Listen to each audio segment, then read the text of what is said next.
Welcome back to Stock Tips with your AP. Are you ready? This is how I got into ET, which is one of my biggest dividend payers. And so how I got into ET was the Crestwood CEQP story. All right, here we go. So let's break this one down. A lot of you have seen me talk about Energy Transfer ET as one of my biggest dividend positions, but there's something I haven't told you. I didn't originally buy ET directly. I got here through a company called Crestwood Equity Partners, ticker CEQP. A while back, so yeah, that was like one of my favorite stocks right there. It was a high dividend payer. They had deal with, I think they had a contract with the Permian Basin or something like that, and I just felt like that was a good energy stock at the time, and I decided to pick them up. So a while back, I owned shares of Crestwood Equity Partners, another midstream energy company, similar business to ET, moving oil and gas through pipelines. Crestwood was generating solid distributions, and I liked the income.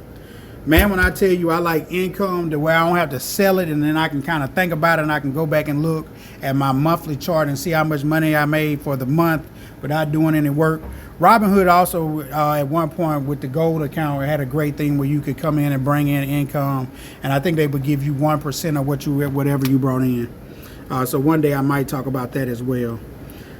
So the Energy Transfer had announced that they were acquiring Crestwood. When that deal closed, my Crestwood shares got converted into Energy Transfer shares. So overnight, my position became part of one of the largest midstream energy companies in the country. Because I really didn't know about, to me, it wasn't a lot of news about CEQP being bought by Energy Transfer. And then at the time, I was like, what is Energy Transfer? I think I might have previously got involved with them, but it wasn't like that. I was more so looking at Enterprise Product Partners, I think, which is the number one in the midstream sector, I think. This is something people don't talk about enough. Mergers and acquisitions can completely change what's in your portfolio without you actively trading anything. One day you own one company, the next day, because of a corporate action, you own a different one.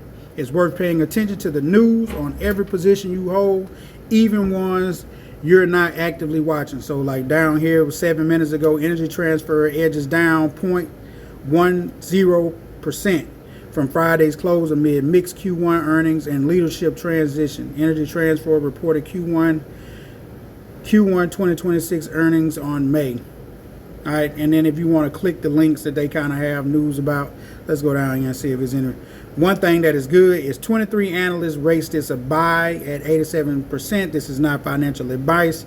This is Robinhood and their analysts rating it a buy, not me. 13% hold, 0% sell. So they're doing something right. They recommend fair value would be at $24, which poor stewardship, which you just read, was them changing leadership. So the stewardship is poor. That's another thing to look at. And honestly, so these are just things that Robinhood app shows you. I mean, I'm pretty sure other apps show you the same thing. And honestly, it worked out well for me. ET has become one of my largest dividend positions, paying me hundreds of dollars per quarter. And I've continued to build that position on top of what came from Crestwood conversions. Man, I appreciate you, Crestwood. Thank you. So that's the real story on how I ended up with such a huge ET position. It started with Crestwood Equity Partners. Anyone else had a position change because of a merger or acquisition, leave comments down below.